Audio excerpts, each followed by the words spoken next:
Good afternoon, everyone, and thank you for joining us for another JINSA webinar. I'm Blaise Mishtal, JINSA's Vice President for Policy. We had actually originally scheduled today's webinar and Ambassador Eric Edelman to talk all things Turkey, particularly the domestic political crackdown that's happening there. But intervening events over the weekend last night made us shift focus to discuss the latest exchange of fire between Iran and Israel that happened over several rounds starting late yesterday.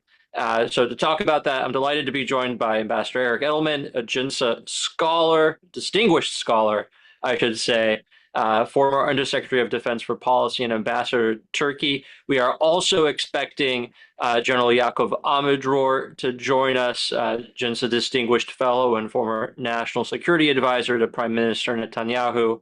Hopefully he'll be on the line soon. But I guess in the meantime, Ambassador Edelman, maybe you can tell us, where do we stand now? Are we back to ceasefire? Are we on our way to a resumption of hostilities?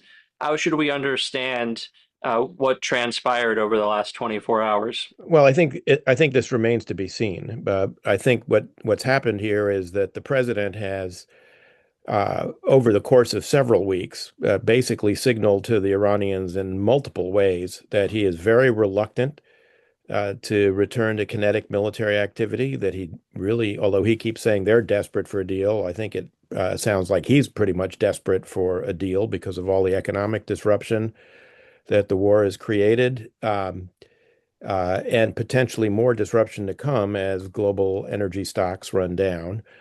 I think Iranians sought to take advantage of that to take a much more forward position defending their proxies in Lebanon than they did earlier when Israel was reducing Hezbollah very significantly, 2 years ago. And I think that's what led them to fire at Israel, on Sunday. And the exchange of fire we've had and the president's behavior, his conversations with Prime Minister Netanyahu, his public Truth Social posts saying that, we have to get back to a ceasefire, I think just continues this pattern of suggesting to the Iranians that he really is very anxious for a deal. And I think that's actually undercutting his leverage with them, because I think it only leads them to harden their positions and makes it harder, not easier, to get a deal. Maybe backing up a little, if we could sort of dissect how all of this started, because at least the reporting that I see in America sort of says it all started when Israel violated a ceasefire and launched a strike in Beirut. But what's the sort of the tick-tock of events, and how should we understand what precipitated this exchange of fire? Well, first of all, the Iranians have been insisting in their conversations with their U.S. interlocutors through mediators, Pakistan, Turkey, Egypt, others, Qatar, that they want to include Lebanon in the overall ceasefire package. Of course, the United States is not a party to the conflict directly in Lebanon, but the administration has gone out of its way to at least try to arrange a ceasefire in Lebanon between the government of Israel and the government of Lebanon. But the government of Lebanon is not really the party with which Israel is at war. It's Hezbollah, and they're not a party to these negotiations. And the government of Lebanon lacks the ability to really control Hezbollah in any significant way. And so Israel's been subjected to continuing attacks in northern Israel from Hezbollah in Lebanon, which is obviously intolerable. And it's led to continuation, despite the quote ceasefire, of military activity in Lebanon. And the Iranians have chosen to use this as, an excuse for not, among others, not completing the negotiations for the extension of the ceasefire with which they have been engaged with the United States for several weeks now. And then what should we make of as you were saying, there's a tense relationship between President Trump and Prime Minister Netanyahu in recent calls and social media posts. Um, but we've seen various claims as to whether the Israeli strikes were coordinated with the United States, undertaken in sort of in violation of President Trump's telling everyone not to fire. What do we think that I, the sort of the you know, I, relationship here between Washington and Jerusalem? I mean, obviously there are tensions, and the interests are somewhat divergent between the prime minister and the president. I mean, they both have different political calculations to make with regard to their own respective domestic politics. I honestly don't know, whether the strikes were coordinated. I mean, there's so much going on in the airspace that it's kind of hard for me to imagine that CENTCOM was not aware of what Israel was doing, but I don't know that they were formally coordinated in any way. What message does that send to Iran? I guess as we've seen those public messages going back and forth between Washington and Jerusalem, how do you think they interpreted that Well, relationship in the I, last 24 hours? Now, obviously, anytime they can drive a wedge between the United States and Israel, they're going to try and take advantage of that. I think they've been very active on social media here in the United States. I think they've been having some success actually in spreading anti-Israeli and anti-Semitic messages. And obviously, this just feeds into that ongoing effort by the Iranians. Um, we'll have to see what the longer lasting effect is because that could be also quite considerable depending on how things play out. What do you see as the impact of all of this on the negotiations that President Trump sort of insists are ongoing or going well? Uh, the Iranians said last week they pulled out of talks. President Trump said they're still continuing. Was this exchange of fire just negotiation by other means, or is it a signal that the negotiations are over? No, I don't think it's a signal that the negotiations are over. I mean, the Iranians actually kind of called a halt to this or tried to call a halt to this, saying, "Okay, we've made our point, and let's stop for this round," as it were, of military exchanges. Um, I um, I suspect that I mean the Interior Minister of Pakistan is in Tehran, has been while this has all been going on. So contacts are continuing, obviously. There are a whole series of reports about different proposals to modify what had been agreed earlier that the president has asked for with regard to the nuclear program. The Iranians are particularly anxious to get access to frozen funds, and that is a particular sore point, I think, for the president, because I believe he wants to try to persuade the American public that whatever deal this ends up being is going to be, measurably better than the Joint Comprehensive Plan of Action that President Obama agreed to in 2015. In my view, that's going to be a pretty tall order. Um, but not giving the Iranians access to money before they perform whatever obligations they undertake as part of this deal will be a key part of that. So the president is very, I think, at pains not to be freeing up frozen funds or any other kind of funds that would flow to Iran as a result of this deal. But as I understand it, there are all sorts of workarounds being proposed, including a loan that Qatar would float to Iran that would be in the amount of the frozen assets, with the idea that the frozen assets would be some kind of collateral to pay the loan back. I mean, uh, if that is the case, if that's where we end up, frankly, that's just a difference without a distinction. Do you Or think I'm that sorry, that distinction issue, without a difference, distinction, I should say. yeah, yeah. Do you think that issue of sort of unfreezing of funds or sanctions relief, but the dollar figure is sort of the primary thing that the president is focused on in terms of how a deal that he might strike compares to JCPOA as opposed to something like, the length of limitations or extent of limitations on Iran's nuclear program? Well, first, let's see what kind of limitations the Iranians actually agree to. Um, I suspect that if the president can get some kind of undertaking by the Iranians to freeze all enrichment activity, He will tout that as being superior to the JCPOA because the JCPOA did allow the Iranians to enrich up to 3.75%. Um, but I mean, we'll have to see because we just don't know what's actually in the agreement. The amount of money that we're talking about, I mean, that I've seen bruited about is $28 billion. Now, that is considerably less than the total amount that was, potentially at issue when the JCPOA was signed. Uh, but it's significantly more than the amount of money that was given to the Iranians as part of the hostage release deal in 2016 that President Trump frequently cites. So the numbers, it's just going to depend what numbers people are using as a baseline, but it's going to be important, however this comes out to make sure that it's a, apples to apples comparison and you're not comparing apples to oranges. Hmm. Uh, what is the chance? I mean, or as you understand it, where are we in the negotiations for the inclusion of a nuclear element? Because it seems like the reporting sometimes suggests that we'd be getting just a deal to cease hostilities, sort of end the mutual blockades of the strait, and then negotiate something further. But President Trump's statement seemed to suggest nuclear will be included in a It's a deal. little bit hard to say, and I think part of the problem here is both sides are not uh, being completely honest and straightforward about what's going on.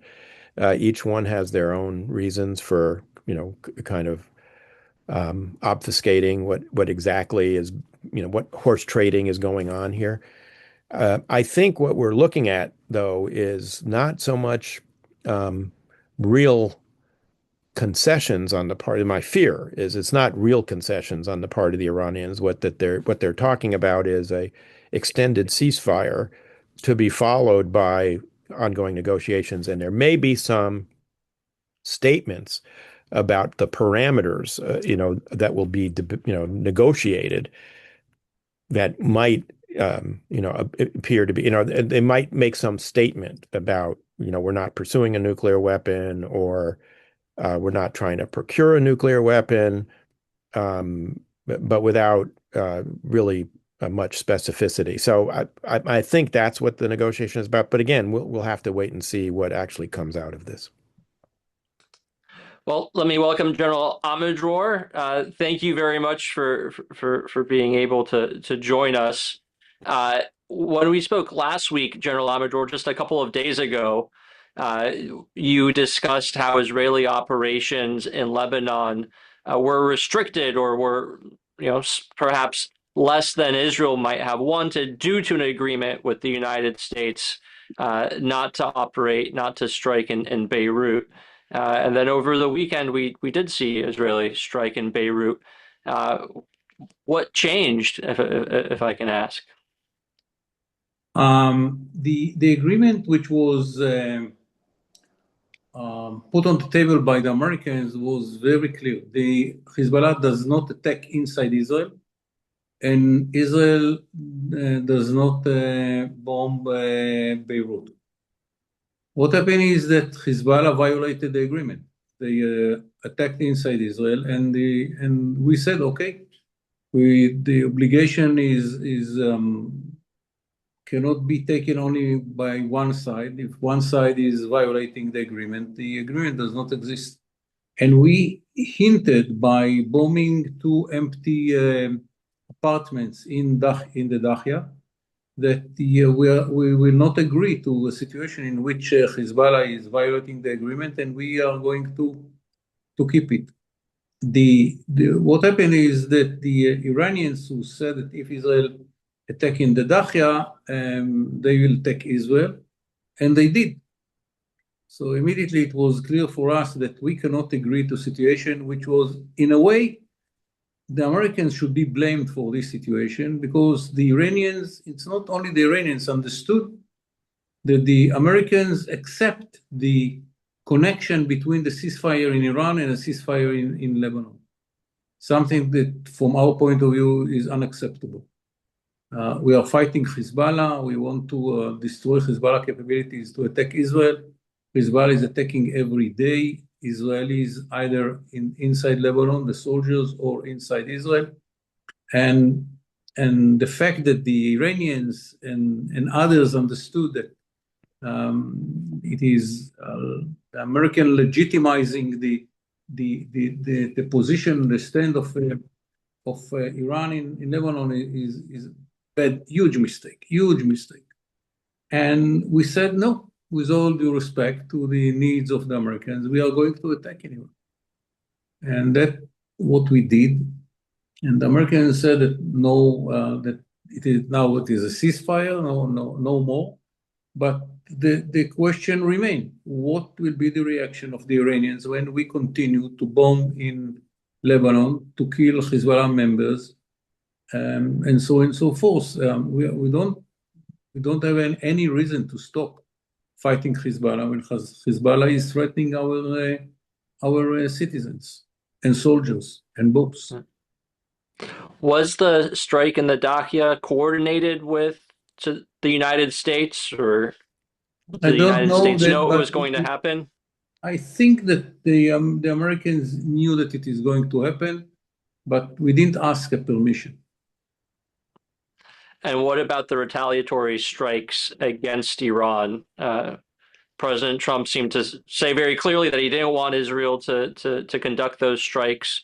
Was there a discussion beforehand, or was that a unilateral Israeli action? I think that the Prime Minister made it clear that we are going to attack in Iran. We will take into consideration the American point of view, and it will not be a big one, but we will do it, in spite the fact that the Americans didn't like it, because we cannot live in a situation in which the Iranians will retaliate or attack Israel. It's not retaliation, it's to attack Israel, initiate an attack on Israel when Israel is fighting Hezbollah. It's an impossible situation from our point of view.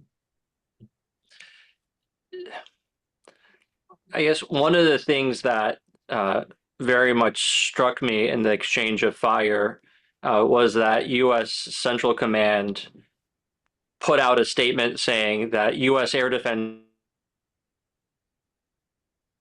against the Iranian attack that happened yesterday and today.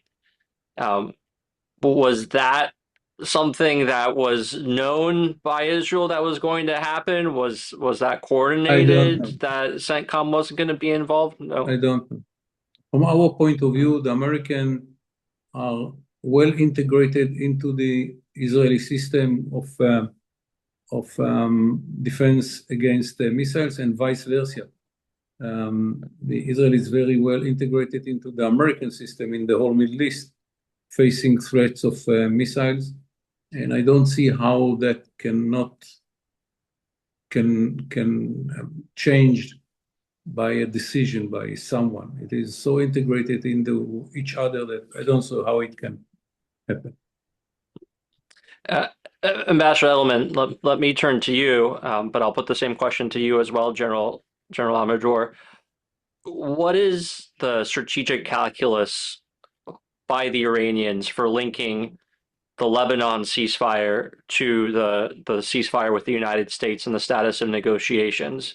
I've seen some supposed Iranian commentators online saying that it's just about sort of establishing whether they can trust America, whether the United States can deliver on its promises, that it's just sort of a symbolic ask by the Iranians to try to build confidence.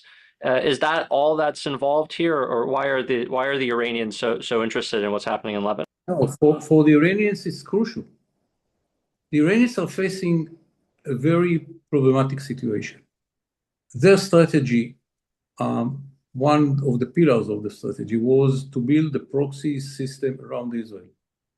And because of the results of the war, they came to a situation in which they have to defend the proxies that's supposed to be the one which will conduct the war against Israel, and Iran will be immune because Iran is far away, not involved, and the proxies will do the dirty job to kill Israel, to destroy Israel.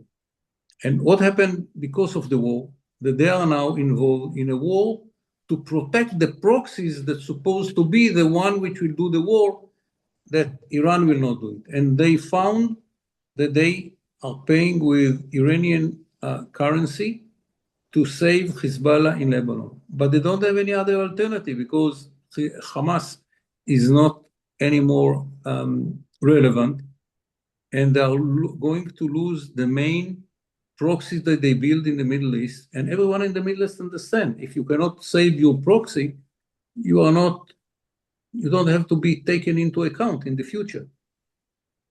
So for them, it's about their position in the Middle East. Without Hezbollah, without Hamas, what is Iran? Now it is Iran versus Israel. That's all. With the whole strategy that they had, nothing will remain.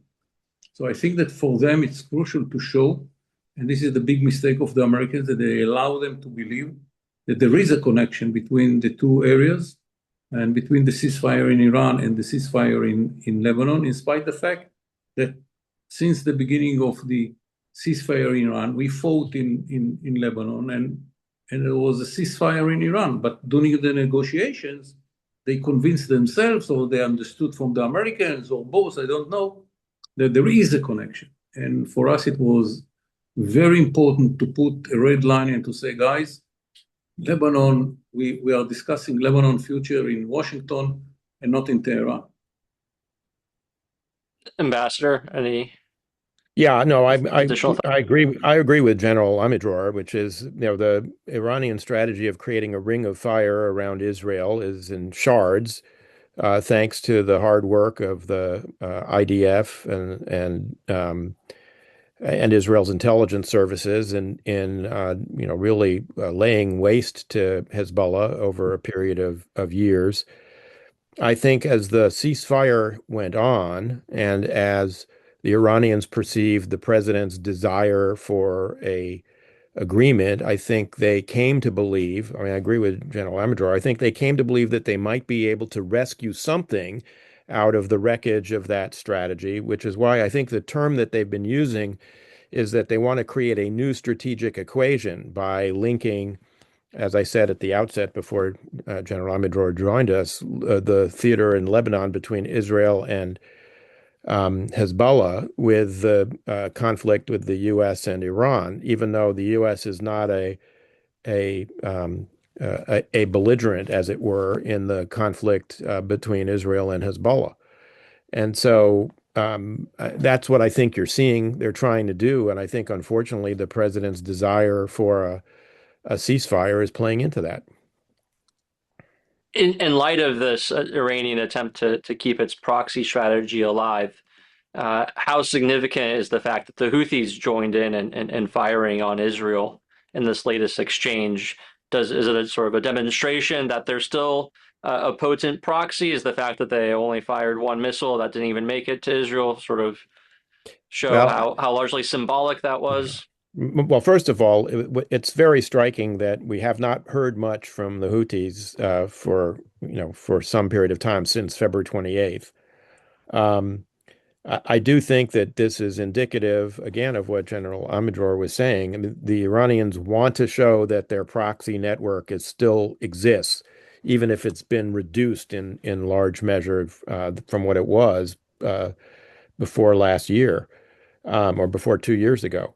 Um, it is sort of striking to me that, this seemed pretty much like a de minimis effort by the Houthis. I mean, we'll see. They've also apparently declared that, they won't allow Israeli ships through the Red Sea. So we'll see what they do, but I suspect that at some point, if they continue this, they will face some retribution, and we'll see how much stomach and appetite they have for continued conflict. I have my doubts.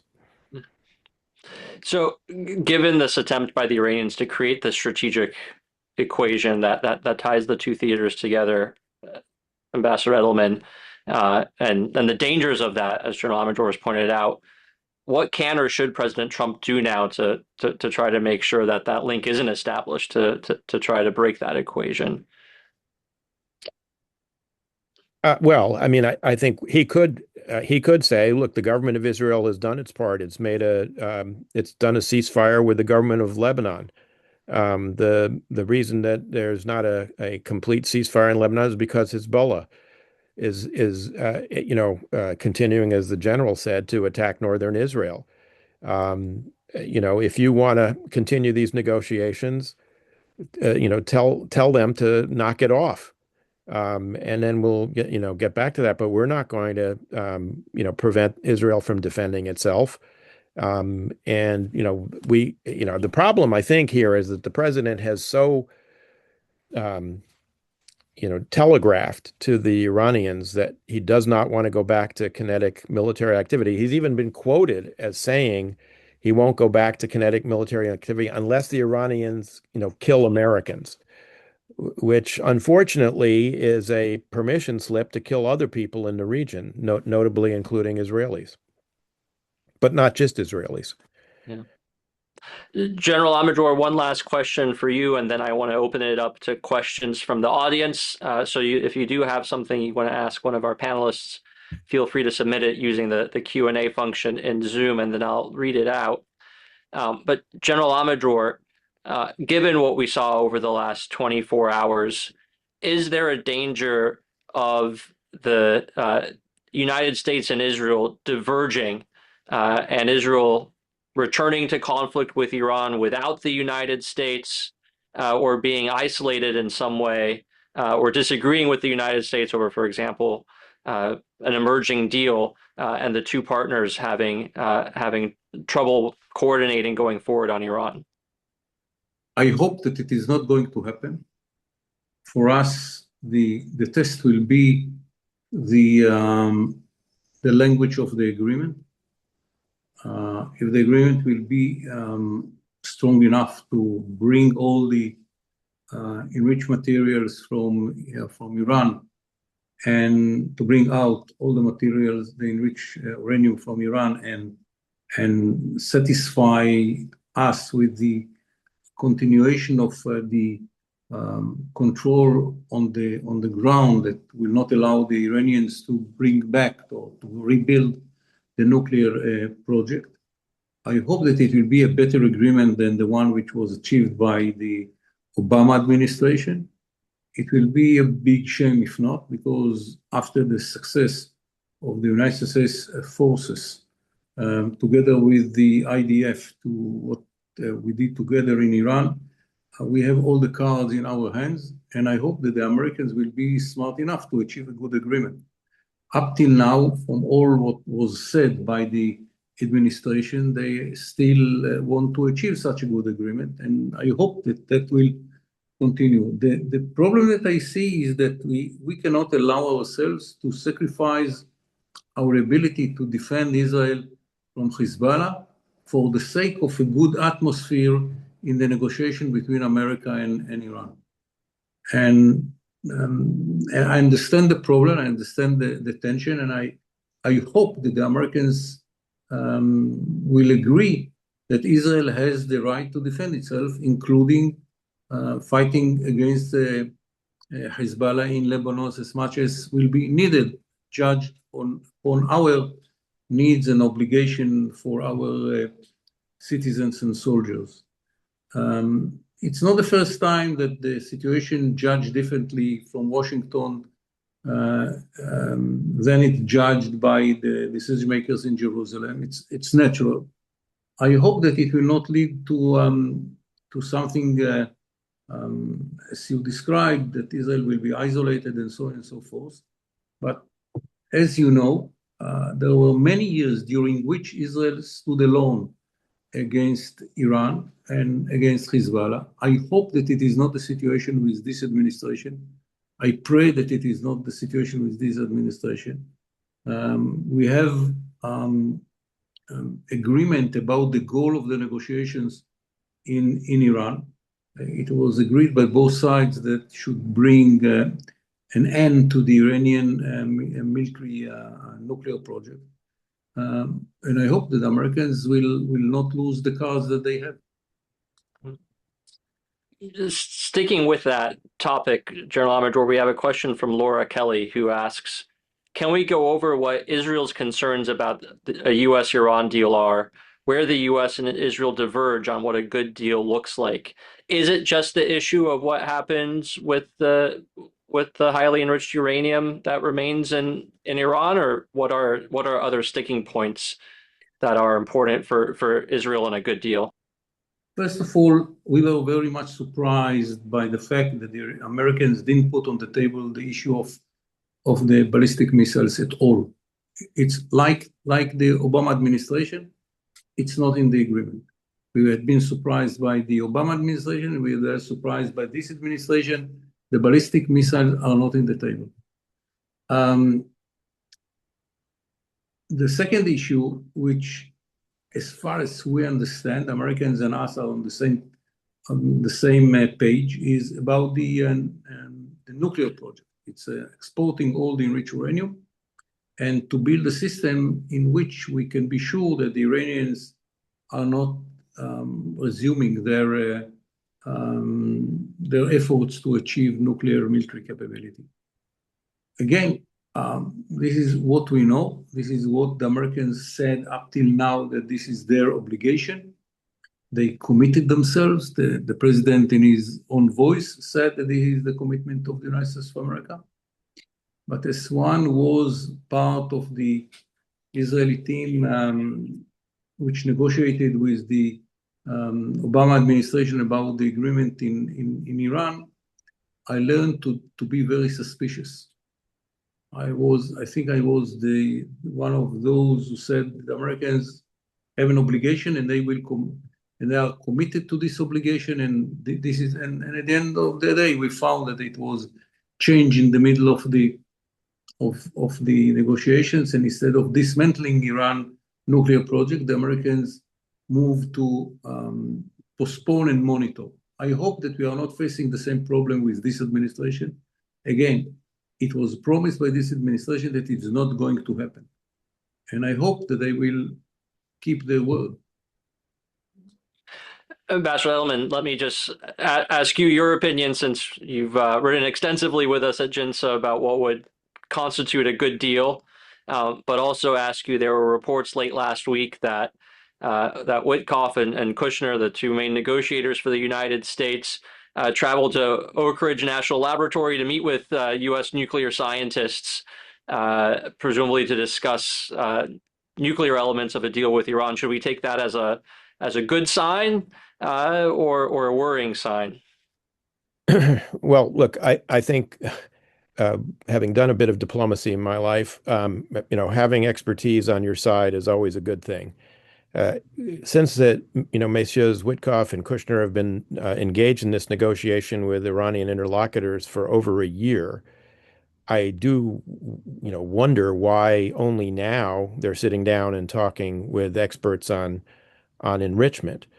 From my point of view, there's been a lot of focus on the HEU that's been enriched up to 60% for understandable reasons, 440 kilos, which is significant amount and obviously not very far away from, being able to be turned into bomb grade material. But there's 9,000 pounds of enriched material below 60% that needs to be taken care of as well, lest, it serve as material for enrichment down the road after this conflict ends, if the regime stays in power and is able to reconstitute its enrichment capability. And therein, I think, lies the concern I have about what kind of agreement you're going to reach. Will there be, in fact, a moratorium on all enrichment, which would be a good thing, but how is it going to be verified? I mean, for a long time, the IAEA has not had access, even before this all started, and I'm saying before the 12-day war in May, to Iranian material. So the chain of custody of all this material is very obscure right now, and so I think it's going to require very intrusive verification, far beyond what was in the JCPOA, which basically allowed the Iranians more or less to grade themselves. with some oversight by the IAEA. And I'm very concerned about where this is headed, and very concerned about the potential divergence between the United States and Israel. I agree with General Amador that it would be a bad thing were it to happen, but I'm quite concerned that we may be headed that way. Not least because I see a trajectory of very serious erosion of support for Israel in the Democratic Party, but in the Republican Party as well. And if there's a divergence, I worry that you're going to, really see the complete end of the traditional bipartisan support for Israel that's been the hallmark of this relationship for a long time. And that, I think, would be bad for both countries. Sticking with this topic of a good deal, John Hanna asks General Amador, what's your suggestion for a good deal on Iran's missiles, assuming it must take into account both Israel's concerns about medium-range missiles as well as the Arab Gulf's concerns about short-range missiles? And I'll add, and would you include drones in that agreement? I think that we should add something else because if nothing will be done within 5 to 10 years, the Iranians will have the ability to launch missiles into the United States of America. Now they have the ability to launch it to 4,000 kilometers. It's half of Europe, give and take. And within 5 to 10 years, they will reach the ability to launch missiles into the United States of America. It's nothing will be done to stop them. I think that the only way to change the situation, in spite of the fact that we have to remember it is not on the table at all. The Americans didn't put it as a demand from the Iranians. So we are speaking about theoretical question. It should be a limitation on the ability of the Iranians to test and to manufacture big missiles. What is the range that we are speaking about? I don't know. If you include the Gulf countries, it is 150 kilometers. I don't see anyone succeeding to put such a limitation on the Iranians. At the end, we didn't succeed to bring Iran on its knees. Iran is still a state which has the ability to resist, and I don't see America ready to do what is needed to change the situation. So I think it's a theoretical question. From the minute that the Americans didn't put it on the table, it is not there. Maybe picking up where that last point that you made, General Amador, we have a question from Aaron Miller for both of you. Do you agree or disagree that 4 months into this war, U.S.-Israeli gains have been impressive tactically, but not strategically? The regime survives. There's no evidence of fracture. They weaponize geography threatening the Straits and Gulf states. And deterrence has been undermined because the regime has survived the combination of the world's and the region's most formidable powers. Ambassador Edelman, let me start with you. Well, first, Aaron is a old old colleague, friend, and someone from whom I have a lot of respect, who's toiled very hard in this vineyard for a long time. Look, I think it's in any war, turning tactical success into strategic outcome is not an easy thing, and it's obviously the key objective. I think we to do a net assessment of where we are, I think is a little early. I agree that we've had lots of tactical success, lots of degradation of Iranian military capabilities. With regard to the survival of the regime, I think it's a little early to tell. I mean, when this ends, the regime is still going to have a huge water crisis it's got to manage, an electricity distribution crisis, a food distribution crisis, and a financial crisis. So it's going to have a lot of very difficult problems to handle all at once. And how successful they'll be in doing that I think is an open question. But there's no doubt in my mind that the Iranians have succeeded in doing several of the things that Aaron just suggested in his question. They have weaponized geography very effectively. I think the U.S. was very late to the issue of mines. Admiral Cooper, for whom I have a lot of respect, testified in open testimony that we destroyed 90% of the mines, but he also testified that the holdings were significantly higher by about 33% higher than the number unclassified that we had carried previously, which means they were still left with 800 mines. And frankly, one of the things the Iranians have demonstrated is they don't need to actually sow any mines necessarily to affect the strait and to create massive perturbations in the international economy. So it's to me it's to be determined exactly how to assess the strategic outcome. But right now I think if this just stops and ends today where it is and we don't get any further, I don't think you can say it's been successful. General Amador?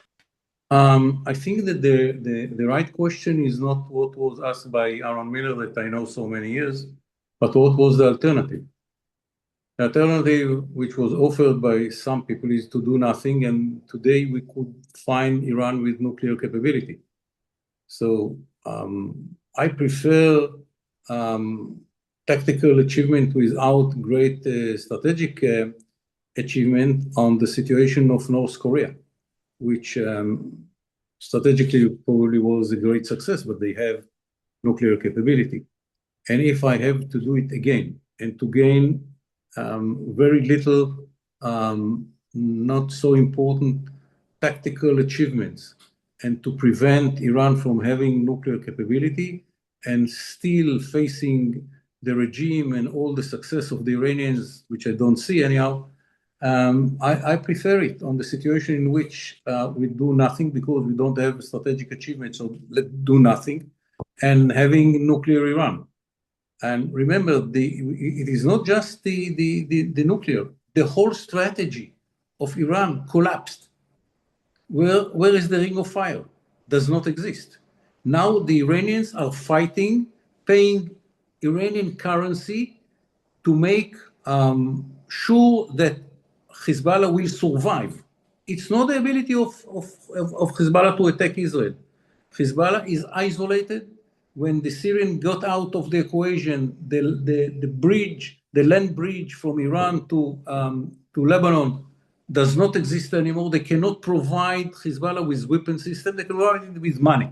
They can come to the airport with suitcases with a lot of money. But weapon system, they cannot provide Hezbollah. Factories to manufacture do not exist in Lebanon today. Drones they can make in many basements, but big missiles and so on and so on, they cannot. Syria is not there to provide them with the weapon systems. So the situation is totally different from the Israeli point of view, totally different. And Iran is not so close to reach the point in which they can make the weaponization. So if you ask if the regime is there, the regime is there. Will we have to do it again in the next 5 years? Probably yes. But we achieve huge achievements by postponing the ability of the Iranians to produce the warhead and by destroying their strategy against Israel. The whole ring of fire collapsed. And now the Iranians, instead of being out of the war, far away, giving the proxies the order to destroy Israel, they have to fight against Israel. Why? They want Hezbollah to survive. I'm not sure that Hezbollah will survive, but this is the goal of the Iranians. So I don't know what is strategic achievements. I don't like all these names. What we did, we postponed the ability of the Iranians to get nuclear capability for how many years, I don't know. We destroy the very important part of their strategy, the whole ring of fire around Israel, and the ability of Hezbollah to survive is under huge question mark. Very much depends what will happen in the negotiations in Washington. Very much depends what the IDF will continue to do in Lebanon. Very much depends what will happen in the future between Syria, Israel, and Lebanon if all the three decide to squeeze Hezbollah, which is in the middle. I don't know what will happen. From the Israeli point of view, much better situation. Not better, much better situation. Yes, the regime is still exists, but as Cho and Lai said, it's too early to judge. I agree with much Go of ahead, what General Ambassador. Amador just said, but I would take issue with one characterization, which is I don't think that having been involved in a good bit of the diplomacy with North Korea, I don't think one can characterize how we've handled North Korea as either a tactical or a strategic achievement. No, I was It's been a cynical about it. failure. I was cynical about it. I was cynical about it. All It's right. one of the big failure of the American diplomacy. Yes, absolutely. Ambassador, another John Hanna question for you. Uh, do you really I'm sorry, do you see a convincing kinetic plan to restore the pre-war status quo in the Strait of Hormuz that could be achieved at acceptable military and economic cost, as well as be sustainable for the long term by being immune from future Iranian efforts to shut it down, again at minimal cost? Um, it depends on who's doing the assessment of the costs. I believe if the United States Navy thought they could do this at an acceptable cost, they would have done it already. Because we've got plenty of capability in the theater right now to try and do this. Although we have certain deficiencies that make it hard to do this. So, for instance, we have 0 frigates in the United States Navy, which would be the vessels you would want to have, doing escort duty. And it's pretty clear that the president has decided he doesn't think it can be done at least what he considers an acceptable, political and economic cost. I mean, could we theoretically do it? I mean, yes, we could open the strait. Could we keep it open in perpetuity without a huge commitment of U.S. forces for the foreseeable future? I don't think so. Actually, Ray Takei and Ruel Gerecht and I had a piece in the Dispatch about 10 days ago now on this and talked about exactly what it will take, to, post whatever we get an agreement to actually maintain anything even close to the status quo ante. And it's going to be a considerable investment of U.S. assets in the theater, way beyond not perhaps quite as much as we have in the theater right now, but it's going to be quite a bit larger than what we had been doing out there for, most of the last 10, 15 years.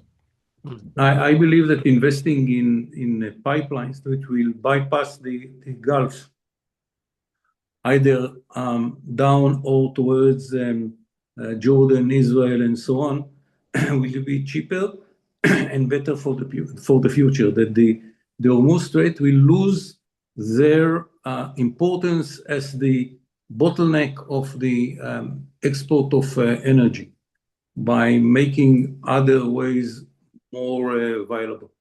That is already happening. I mean, first of all, the Saudis and Emiratis already have pipelines, although the volume is not, sufficient to make up for what comes out of the Gulf. The problem with pipelines is it'll take a while for these to eventuate. And although they, I think, will, as General Amador said, alleviate a lot of the energy concerns, and you already see adjustments being made anyway in terms of people, getting electric vehicles and other things. I worry that it's not just the energy. I mean, one of the things that, this has, I think, demonstrated is it's more than just energy. It's urea and ammonia for fertilizer.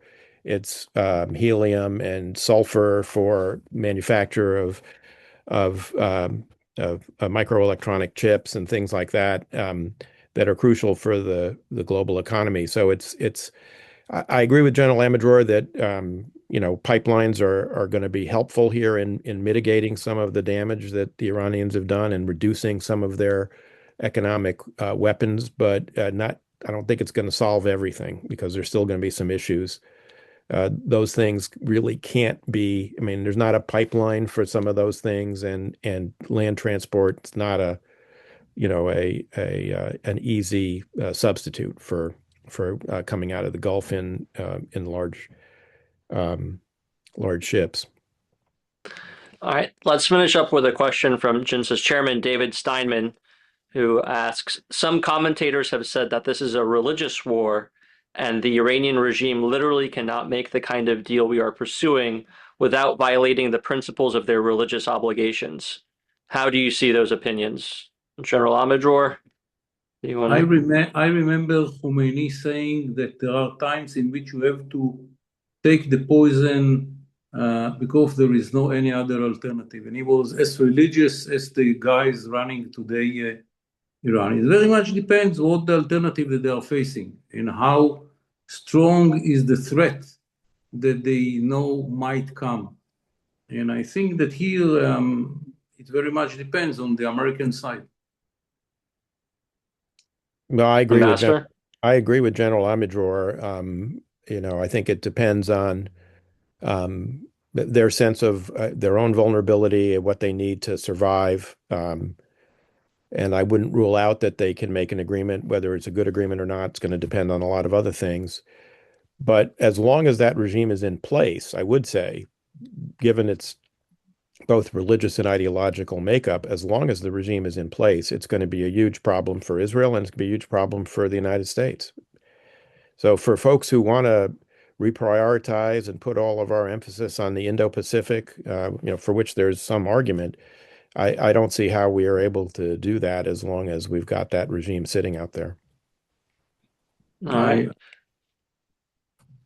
Well, Ambassador Edelman, General Amador, thank you very much for your time. Thank you to the audience for tuning in. I look forward to seeing you on the next JINSA webinar, and please check out our website at jinsa.org for all of our latest analyses. Thank you and have a good afternoon. Thank you. Good night. Good night, General.